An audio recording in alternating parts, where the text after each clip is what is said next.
कब तक गायब होते रहोगे? कब्र से भाग जाओगे? कब्र में तो अंधेरा होगा, वहां कोई इन्वर्टर लगा हुआ होगा, वहां कैसे भागोगे? वहां तख्ते लगा दिए जाएंगे, वहां तो बांस लगा दिए जाएंगे। हम तो यहाँ तक लोगों से सुनते हैं, और लोगों आज कब्र में दफन कर दिया गया है, इनके जनाजे को ऐसे दफन कर देना, तख्ते लगा देना, तख्ते लगाने के बाद मिट्टी ऐसे डालना ताकि लोग एक सुराख खुला ना रहे, पानी अंदर दाखिल ना हो। और लोगों कब्र से कैसे उठ करके भागोगे? वहां ना बाप का काम में आएगा, ना बेटा कोई साथ में होगा, ना कोई और कोई चीज साथ में होगी। आज तुम मौका देख करके भाग गए हो, अगर कहीं ऐसा ना हो, अगर जंग शुरू हो जाएगी, अपनी तलवार को लेकर के कैसे भागोगे? खंजर को लेकर के कैसे भागोगे? नबी कुरान की बारगाह में जाकर के क्या जवाब दोगे? और लोगों नबी कुरान की मोहब्बत को सीने से लगा लो, रात हो या दिन का उजाला हो, रात की तारीकी, नबी कुरान की मोहब्बत को ऐसे सीने से लगाओ, जब जनाजे को कब्र में रखा जाए, आमीना का लाल कब्र में आकर के कह दे, ऐ फरिश्तों छोड़ दो, आज किसी का गुलाम नहीं आया है बल्कि मेरा गुलाम आ गया है। वो कब्र में फरिश्ते भी कह दे, आज इससे सवाल ना करो। फरिश्ते कहे क्यों? बोले किसी का गुलाम नहीं बल्कि आमीना के लाल का गुलाम आ गया है। जिंदाबाद भाई जिंदाबाद, बहुत अच्छे, वाह वाह। उस वक्त के आलम में हमारा क्या होगा? साहिब मौका देख करके मुसलमान चौका मार देता, किसी भी चीज हो, कोई भी चीज हो, चुगलखोरी करने की बात आ जाए तो मौका देख के एकदम चुगलखोरी, झूठ बोलने की बात आ जाए मौका देख के एकदम झूठ बोल देता है, किसी इमाम साहब को बुरा कहने की बात आ जाए एकदम इधर नमाज पढ़ी इधर बुरा। हम किस चीज के नाम मुसलमान हैं? बात ये नहीं, अल्लाह ने इल्म दिया है, इल्म की दौलत से माला माल किया है, इल्म हासिल किया जाए।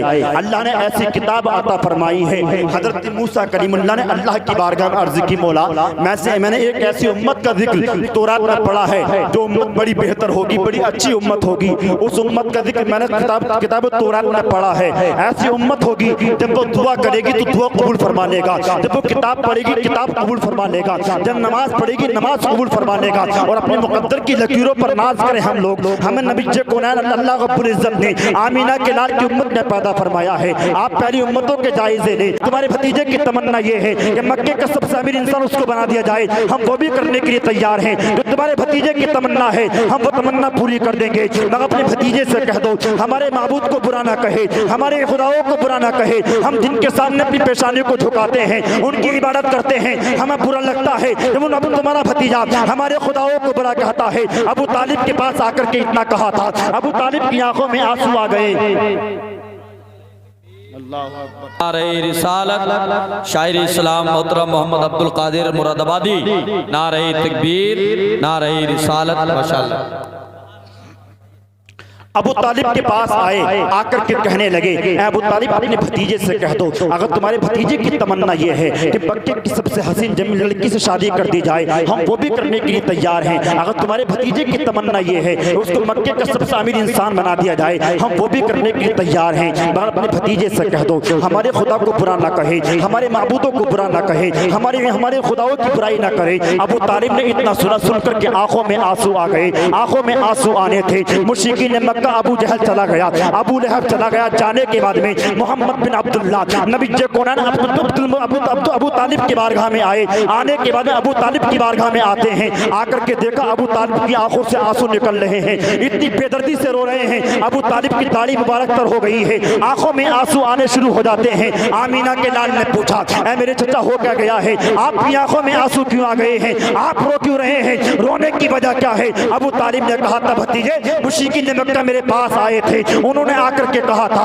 अपने भतीजे से कह दो हमारे माबूदों को बुरा ना कहे, हमारे खुदा को बुरा ना कहे, जिनकी इबादत हमारे आबा व अजदाद करते रहे उनको बुरा ना कहे। अगर तुम्हारे भतीजे की तमन्ना ये है उसको मक्के की सबसे अमीर इंसान लड़की से शादी कर दी जाए, हम वो भी करने के तैयार हैं। अगर तुम्हारे भतीजे की तमन्ना ये है उसको मक्के का सबसे अमीर इंसान बना दिया जाए, हम वो भी करने के तैयार हैं।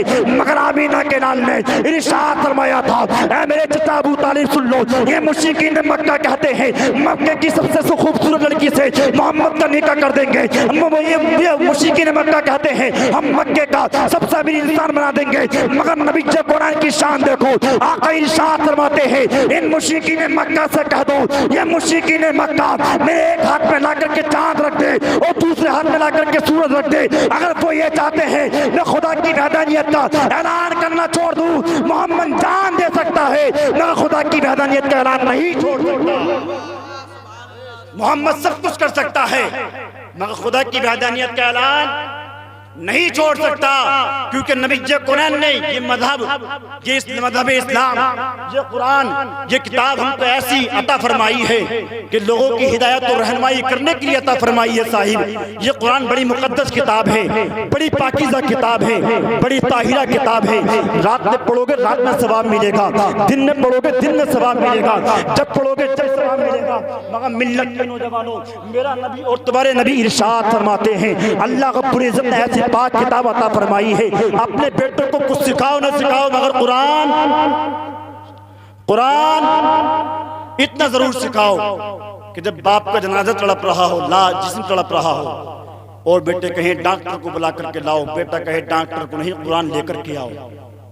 जब बेटा बाप तड़प रहा हो बिस्तर पर, लोग इंजेक्शन की तमन्ना करते हैं, मगर जो हाफिज कुरान होता है ना, वो कुरान उठा करके बाप की चारपाई के करीब खड़े होकर के सूरह यासीन की तिलावत करता है। सूरह यासीन की तिलावत करता है ना, तो अल्लाह रब्बुल इज्जत उसके वसीले से बाप के गुनाहों को माफ फरमा देता है। इमाम आज़म अबू हनीफा तो यहाँ तक इरशाद फरमाते हैं, जब बाप का इंतकाल हो जाता है, जब बेटा बाप का जनाजा पढ़ाता है ना, जब बाप का जनाजा पढ़ाता है, तो कब्र में जाने से पहले पहले बाप के अल्लाह ताला सारे गुनाहों को माफ फरमा देता है। इतना पढ़ाओ, हाफिज ना बना सको, कुरान की तालीम जरूर दो, कुरान का दर्स जरूर दो, ताकि एक बेटा के बाद मरने के कब्र पर जाकर के कुरान की तिलावत कर सके। हमने अपने बेटों को कुरान पढ़ना नहीं सिखाया, हमने अपने बेटों को कुरान की तालीम नहीं दी। अगर इमाम साहब के पास भेजा तो तानाजनी करनी शुरू कर दी, इमाम साहब मेरे बेटे को ना मारना, मेरे बेटे को मारने की सख्ती ना करना, ताकि मेरा बेटा छोड़ करके ना भाग जाए। आओ मैं आपको एक बात बता देना चाहता हूँ, इमाम किसाई रहमतुल्लाह अलैह है, बहुत बड़े मुहद्दिस हैं, बहुत बड़े इमाम किसाई हैं। एक हारून रशीद बादशाह है, बहुत बड़ा बादशाह है, और एक जवान बेटा है। जवान बेटा लेकर के मामून रशीद को लेकर के इमाम किसाई की बारगाह में आया। इमाम किसाई की बारगाह में आता है, आकर के कहता इमाम किसाई से, हारून रशीद बादशाह, इमाम किसाई ये मेरा जवान बेटा है जिसका नाम मामून रशीद है, ये जवान बेटा मेरा मामून रशीद है। मैं ये चाहता हूँ मेरा बेटा आपके पास रहे, कुरान की तालीम हासिल करे, कुरान को हासिल करे, कुरान की तालीम को हासिल करे। अगर मेरा बेटा आपके पास रहेगा, कुरान की तालीम हासिल करेगा, हाफिज कुरान बन जाएगा, आलिम दीन बन जाएगा। मगर मेरी तमन्ना ये है, जब मेरा बेटा मदरसे पढ़ने आया करे तो मेरे बेटे को पहले सबक सुन लिया करना, ये मेरे बेटे को मेरे घर में आकर के तालीम दे दिया करना। इमाम किसाई ने इतना सुना था, आंखों में आंसू आ गए थे, इमाम किसाई की आंखों में आंसू आए। हारून रशीद से कहा था, इमाम किसाई ने कहा था, हारून रशीद और दौलत किसी भी इल्म दीन किसी के बाप की मीरास नहीं है, बल्कि आमीना के लाल की मीरास है। अगर तेरा बेटा मदरसे में पढ़ने के लिए आएगा, तेरे बेटे का पहला सबक सुना जाएगा। अगर तेरा बेटा बाद में पढ़ने के लिए आएगा, बाद में सबक सुना जाएगा। इमाम किसाई ने कहा था, यहाँ ना कोई गोरा देखा जाता है, यहाँ ना कोई काला देखा जाता है, यहाँ ना कोई भूरा देखा जाता है, यहाँ ना कोई गरीब देखा जाता है, बल्कि यहाँ आकर के सारे एक सब में खड़े हो जाते हैं। है कौले मोहम्मद कौले खुदा, फरमान न बदला जाएगा, बदलेगा जमाना लाख मगर कुरान न बदला जाएगा। इमाम किसाई ने कहा था, इमाम किसाई ने कहा था, ए हारून रशीद, दौलत किसी के तेरे बाप की मिरास होगी, मगर हदीस पाक तेरे बाप की मिरास नहीं, बल्कि आमीना के लाल की मिरास। वाह वाह, नारे तकबीर, नारे रिसालत, फैजाने सरकारे मदीना, नारे तकबीर, नारे रिसालत।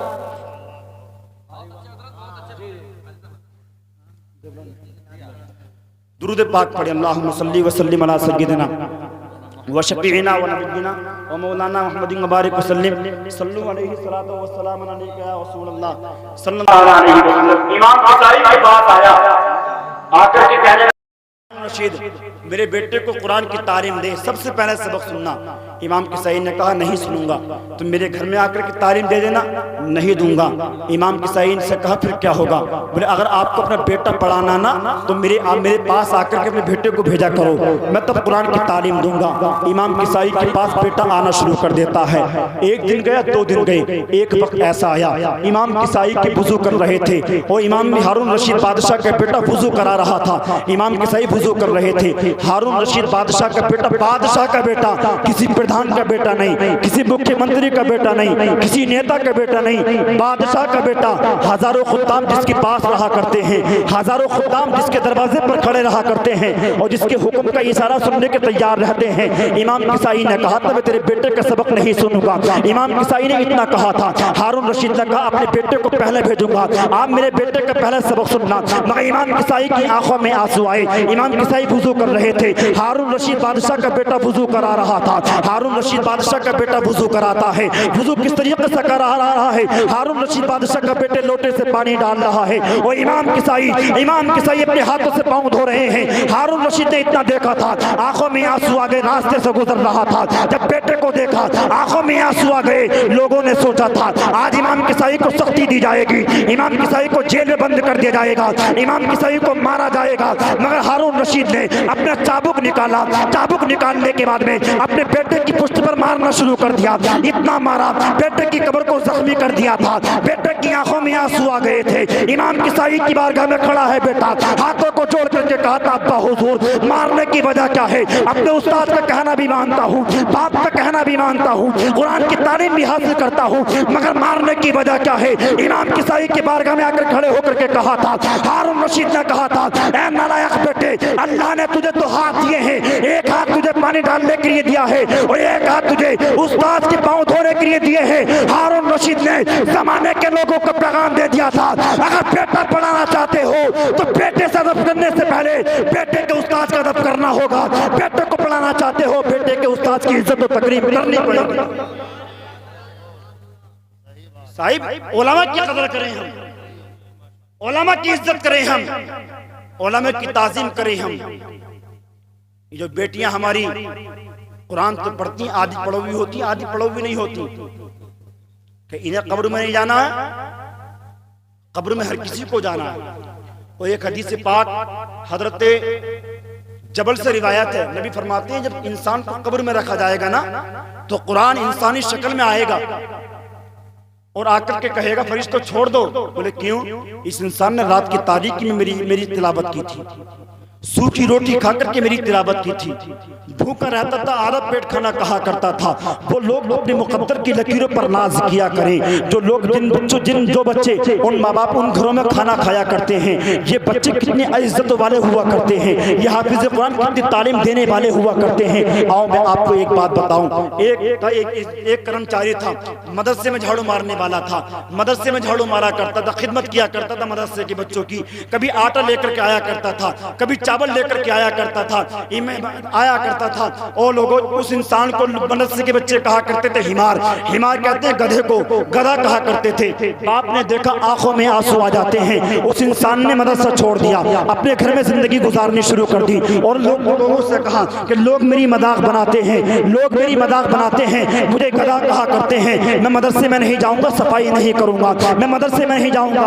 उस इंसान ने मदरसा छोड़ दिया। रात को ख्वाब में दिन में रात को सोया, अपने बिस्तर पर हालत ख्वाब में गया, जन्नत सजी हुई है, वो मदरसे के तलबा बैठे हुए हैं, मदरसे के तलबा लेटे हुए हैं, मदरसे के तलबा जन्नत में जा रहे हैं। नबी कुरान जन्नत के दरवाजे पर खड़े हैं, नबी कुरान जन्नत के दरवाजे पर खड़े हैं। आक़ा कायनात का हुक्म होता है ऐ मदरसे के तलबा जन्नत में दाखिल हो जाओ। मदरसे के तलबा ने कहा था जब तक हमारा गधा जन्नत में नहीं जाएगा तब तक हम भी जन्नत में नहीं जाएंगे। और लोगों मदरसे के बच्चे हुआ करते हैं, मदरसे के उलमा हुआ करते हैं, मस्जिदों के इमाम हुआ करते हैं। जब क़यामत का मैदान होगा, नफ्सी नफ्सी का आलम होगा, कोई किसी का मददगार ना होगा, बाप बेटे का ना होगा, बेटा बाप का ना होगा, उस वक्त के आलम में एक इमाम को लाया जाएगा, एक कारी को लाया जाएगा, एक मस्जिद के इमाम को लाया जाएगा। इजाजत दी जाएगी ऐ मस्जिद के इमाम, जितने सारे मुक्तदी हैं सारे मुक्तदी को जन्नत में दाखिल लेकर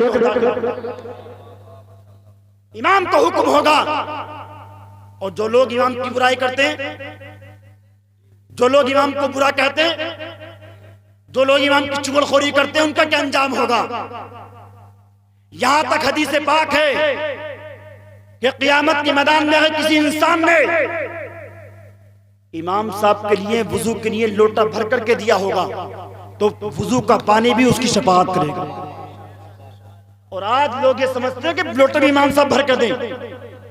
आज ये लोग ये समझते हैं कि सब भी इमाम साहब बिठाएं। आज लोग ये समझते कि झाड़ू इमाम मारे, आज लोग ये समझते झाड़ू इमाम मस्जिद के इमाम मारे। और लोगों इमाम है तुम्हारे बाप का गुलाम नहीं है। और लोगों अंदाजा तो लगाओ इमाम किसे कहते हैं और झाड़ू मारने का सवाब कितना बड़ा है। आओ आमीना के लाल से मालूम करते हैं। ए आका, जो इंसान मस्जिद में झाड़ू मारेगा उसको सवाब कितना मिलेगा। तुम्हारे और मेरे नबी ने इरशाद फरमाया था, जो इंसान मस्जिद में झाड़ू मारेगा, मस्जिद में सफाई करेगा और सबों को बिछाएगा, वुजू के लिए पानी भरेगा, आका फरमाते हैं क़यामत के मैदान में वो कूड़ा लाया जाएगा जो कूड़ा उस इंसान ने झाड़ू मारने के बाद में मस्जिद से बाहर निकाला था। मेरे और तुम्हारे नबी ने इरशाद फरमाया, वो कूड़ा क़यामत के मैदान में तोला जाएगा। एक तरफ पहाड़ ओहद होगा, एक मुट्ठी मस्जिद का कूड़ा होगा। मेरा और तुम्हारा नबी इरशाद फरमाता है, वो कूड़ा पहाड़ ओहद से ज्यादा होगा जो कूड़ा किसी इंसान ने मस्जिद में झाड़ू लगाने के बाद बाहर निकाला। बात समझ में आ रही है? लोग नहीं समझते। उस टाइम जामे लोग जितना खुतबा हो रिया हो गए, इमाम साहब पानी कहाँ गया, इमाम साहब पानी पी गए, इमाम साहब सबने बिठाई, क्यों बिठाएंगे इमाम साहब, समेटेंगे भी इमाम साहब और बिठाएंगे भी इमाम साहब सब। और बच्चों से कोई काम करा लेना तो बच्चे घर जाकर शिकायत कर दे तो माँ बाप शिकायत लेकर आते हैं। या इनकी कदर करें, मस्जिदों की कदर करें। आप तुम देखते रहे हम कहां से कहां पहुंच गए, हमें लोग मिटाने की कोशिश कर रहे हैं। आप अकेले तन्हा दिल्ली का सफर करते हुए आज इंसान डर रहा है, कहीं ऐसा ना हो मैं किसी काफिर का शिकार ना हो जाऊं, कहीं ऐसा ना हो कि मुझे कोई मार ना डाले। क्यों? क्योंकि हमने नबी कुरान की मोहब्बत को सीने से निकाल दिया है, कुरान की तालीम को सीने से निकाल दिया है, कुरान के दर्स को सीने से निकाल दिया है। साहिब याद रखें, इन उलमा की कदर करोगे, इन हुफ़ाज़ इकराम की कदम करोगे तो यहाँ भी कामयाब रहोगे, क़यामत के मैदान में भी कामयाब रहोगे, सब में कामयाब रहोगे। क्योंकि अल्लाह ने ऐसी किताब तुमको अता फरमाई है, ऐसा इल्म तुमको अता फरमाया है, ऐसा कुरान तुमको अता फरमाया है, जहां तुम पढ़ोगे वहां तुमको सवाब मिलेगा, जिस जगह तुम पढ़ोगे उस जगह तुमको सवाब मिलेगा। जब मेरे और तुम्हारे नबी ने ना नबुव्वत का ऐलान किया, आप मेरे आका की जिंदगी का मुताला करें, 40 साल की जिंदगी नबी जो कुरान की देखें, इस 40 साल की जिंदगी में नबी ने नबुव्वत का ऐलान नहीं किया, आका ने नबुव्वत का ऐलान नहीं किया, मगर जो मुस्तफ़ा को देखते वो तारीफ करते हैं, काफिर नबी को देखते हैं वो तारीफ किया करते हैं। आका जो इंसान नबी को देखता है वो नबी की तारीफ करता है। मेरे आका को जो देखता, अबू जहल ने नबी को देखा, नबी की तारीफ करनी शुरू कर दी। अबू लहब ने नबी को देखा, नबी की तारीफ करनी शुरू कर दी। और आओ दुनिया के अंदर लाओ ऐसा कोई हसीनो जमील जो 25 साल का नौजवान हो, इतना हसीनो जमील हो कि चांद जिसके दरवाजे पर आकर के भीख मांगता हो, सूरज भीख का कटोरा लेकर के जिसके दरवाजे पर खड़ा होता हो। आओ नबी के कुरान की शान का मुताला करे। 25 साल का नौजवान है मगर 40 साल की बेवसानी का करने के बाद में आमीना के नाम ने जमाने के लोगों को पैगाम दे दिया। आज जिस इंसान ने जिस इस्लाम ने औरतों को इज्जत दी है वो दुनिया के पार्लियामेंट से नहीं मिलती, जो आमीना के लाल के दर से मिला करती है। मेरे आका ने इरशाद फरमाया था, तो इंसान औरतों की इज्जत करेगा, मुसलमान की कदर करेगा, बेटियों की कदर करेगा, माँ की कदर करेगा, बाप की कदर करेगा, वो क़यामत के मैदान में बगैर हिसाब व किताब जन्नत में दाखिल हो जाएगा। मेरे नबी ने इरशाद फरमाया था, जो इंसान मेरी मोहब्बत राई के दाने के बराबर लेकर के दुनिया से जाएगा क़यामत के मैदान में, उसको मेरी शफाअत तलाश कर। हम दुनिया के अंदर किससे मोहब्बत करने के लिए आए हैं? हमें अपने घरों का तमीज नहीं है कि हमारे घरों में क्या हो रहा है, हमारी बेटी ने कुरान पढ़ा है नहीं पढ़ा। एक 6 साल की बेटी है, नबी का जिक्र हो रहा है, 6 साल की बेटी है, 6 साल की बेटी, ऐलान हुआ जलसे से कि नबी का बयान सुनने के लिए आ जाओ। 6 साल की बेटी ने माँ का हाथ पकड़ा और माँ का हाथ पकड़ने के बाद चली। जब चलती है माँ का हाथ पकड़ा चलती है, चलने के बाद वहाँ प्रोग्राम में जलसे में कुरान मुक़द्दस के ऊपर तकरीर हो रही थी, ऐसी तकरीर हो रही थी। 6 साल की बेटी ने अपने दिल की तख्त पर ऐसा नक्श कर लिया कि रात होती है कुरान पढ़ती है, दिन होता है कुरान पढ़ती है, उजाला होता है कुरान पढ़ती है, रात को न सोती है न दिन को आराम करती है। वो 6 साल की बेटी ने कुरान को ऐसा नक्श कर लिया, अपनी दिल की तख्ती पर नोट कर लिया। जब बेटी 18 साल की हुई, बाप को फिक्र हो गई, मेरी बेटी जवान हो गई है, है, मेरी बेटी जवान हो गई है, बाप बेटी का रिश्ता तलाश करता है, बाप बेटे का रिश्ता तलाश करता है, रात दिन में घूमता है, रात को थक करके सो जाता है।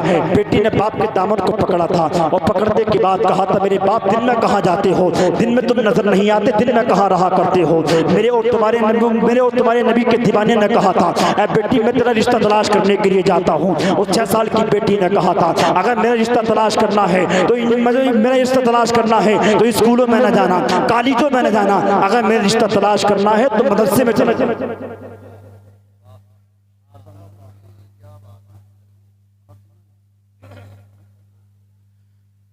दुरूद पाक पढ़ अल्लाहुम्मा सल्ली व सल्लिम अला सय्यिदिना। वो 6 साल की बेटी ने कुरान को ऐसे पढ़ा, बाप ने रिश्ता कर दिया, शादी कर दी। शादी जब की तो शोहर से कहा, मेरे शोहर मुझे तलाक चाहिए। बोले क्यों? बोले मुझे कुरान पढ़ने का वक्त नहीं मिलता, ये सोना तुम ले लो, मकान तुम ले लो, कारोबार तुम ले लो, सब कुछ तुम ले लो, मुझे आज़ाद कर दो ताकि मैं कुरान पढ़ते पढ़ते इस दुनिया से चली जाऊँ, इस कुरान की तिलावत को हासिल कर लूँ। साहिब ये कुरान अल्लाह की पाकीज़ा किताब है, इस पर हम ईमान लाएं, इसको हम मानें, अपने बच्चों को पढ़ाएं, कुरान की तालीम हासिल करें, कुरान का हाफिज बनाएं ताकि बाद मरने की ये कुरान हमारा साथ दे। अल्लाह की बारगाह में दुआ है, परवरदिगार अमल करने की तौफीक और रफ़ीक अता फरमाए। अली की जुल्फ़िकार ले, उमर का इख्तियार ले, सिद्दीक़ का करार ले, हुसैन का आशियार ले, करार ले, वक़ार ले, मिसाल शानदार ले, रज़ा का दामन थाम ले। अभी तू नौजवान है, अभी तू नौजवान है, माँ बाप का अदब एहतराम ज़रूरी है, बड़ों से मोहब्बत, छोटों पर सबका ज़रूरी है। अब तक हुई जबात अमल करें हम मिलकर साथ, इसमें जो आई हो अगलात माफ़ में रब्बे कायनात, जिंदगी ने जो दिया साथ तो नारे तकबीर।